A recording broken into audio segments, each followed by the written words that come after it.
이걸 꾸준히 반복하시다 보면 서서히 그리고 자연스럽게 야식이 점점 꺼려지게 되는 때를 맞이하실 수 있을 것이라고 정말 자신있게 말씀드리며,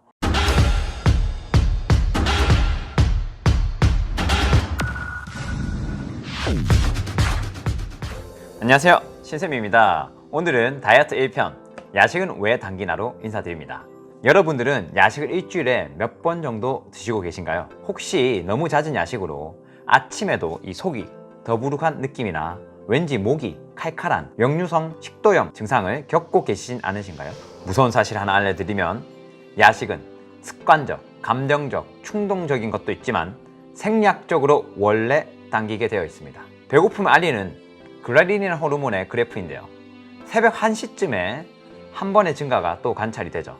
이것을 보고 생체 시계를 연구하는 학자들은 생존을 위한 신호로 해석하시는 분들도 있습니다. 사냥을 하던 시절엔 새벽에 먹고 며칠을 굶어야 할 수도 있으니까요. 그래서 우리는 이러한 신호를 충분히 인지하고 최선의 선택을 해야 됩니다. 즉, 정말 내일 아침부터 며칠간 아무것도 먹지 못할 것이라면 밤늦게 먹을 수도 있겠지만, 우리가 살고 있는 지금 이 시대는 언제든지 음식을 구할 수 있기 때문에 그러한 신호에 대해 현명하게 대처해야 한다는 것입니다. 지금부터 제 고객들에게 적용하는 저의 노하우를 알려드리겠습니다. 첫 번째, 원인 느껴보기입니다. 야식이 당기는 원인이 무엇인지를 느껴보자는 것이죠. 왠지 야근을 해야 할 것 같아서, 오늘 낮에 스트레스를 받아서, 저녁 식사가 부실해서 등 여러 가지가 있겠죠.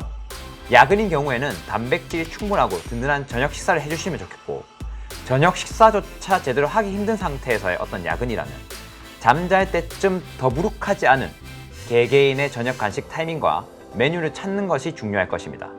솔직히 그냥 저녁을 잘 드시고 그 후에 아무것도 안 먹는 것이 가장 좋습니다. 또한 야근을 하면 야식은 필수야 라는 생각과 같이 뇌의 야근과 야식의 어떤 연결고리 학습을 강화하는 것 자체를 하지 않도록 주의하셔야 됩니다. 만약 스트레스 상의 경우 먹는 행위로 보상하기보다 다른 것으로 보상할 수 있는 것을 찾으시면 좋죠. 그 원인 자체를 제거하거나 스트레스를 제어할 수 있는 마인드 컨트롤을 익히시면 더할 나위가 없겠죠. 두 번째, 경험 떠올리기입니다. 첫 번째에서 이유야 어찌 되었든 상관없습니다. 바로 두 번째 단계를 실시하셔도 됩니다. 단순히 야식했을 때와 야식을 하지 않았을 때의 어떤 경험과 어떤 느낌을 이렇게 떠올려 보는 겁니다. 밤늦게 먹고 잤을 때 여러분들의 경험과 느낌은 어떠하신가요? 정말 야식을 많이 먹었다면 다음날 점심때까지 이 속의 더부룩함이 가시지 않을 것입니다. 그 정도라면 여러분들의 어떤 수면의 질은 바닥으로 떨어졌을 것이고, 아침에 이렇게 거울을 봤을 때 엄청나게 부어 있었을 것이고, 심한 경우엔 배탈이 나거나, 그것이 아니더라도 화장실에서 평소보다 요란한 뒷일을 치르거나, 이것이 반복되면 이 장내 세균 조성에 문제를 일으키고 몸의 곳곳에 염증 반응이 쉽게 일어나는 형태로 발전할 수도 있겠죠. 그럼 이번에는 달콤한 유혹을 뿌리치고 이렇게 속을 비우고 잤을 때입니다. 잠자기 전엔 조금은 힘들었을 수 있겠지만 수면 동안 소화하는 데 시간과 에너지를 뺏기지 않고 신체 리커버, 회복에 충분한 시간과 에너지가 주어짐으로써 다음날 컨디션이 매우 가볍고 좋았을 것이고, 속의 더부룩함도 전혀 없고, 거울을 봤을 때 얼굴도 붓지도 않고 아침밥과 점심밥을 정말 맛있게 먹을 수 있으셨을 것입니다. 우리 몸의 가장 중요한 리듬인 생체 시계 안정성도 훨씬 더 굳건해졌을 것입니다. 참고로 말씀드리면, 노벨 생리의학상을 받은 마이클 영은 야식이 생체 시계 유전자를 변이시켜 여러 가지 질병의 원인이 될 수 있다고까지 경고하고 있습니다. 세 번째는 결정입니다. 이 두 번째 단계에서 야식의 경험과 느낌을 한번 떠올린 뒤에 먹을지 안 먹을지 결정하는 것입니다. 이 결정 단계에서 야식을 먹는 것으로 선택함으로써 야식 끊기에 실패하셔도 전혀 상관없습니다. 왜냐하면 저는 이 세 번째 결정 단계는 자결성을 높여서 스스로 선택한 것을 느끼게끔 하는 데 목적이 있기 때문입니다. 가장 중요한 것은 여러분들이 이전에 하지 않던 고민을 좀 더 오래 하기 시작했다는 사실입니다. 마치 우리가 어떤 자세 교정에 대한 운동을 배우고 나서 평소 자세에 조금씩 관심을 가지고 조절하기 시작하는 것처럼요.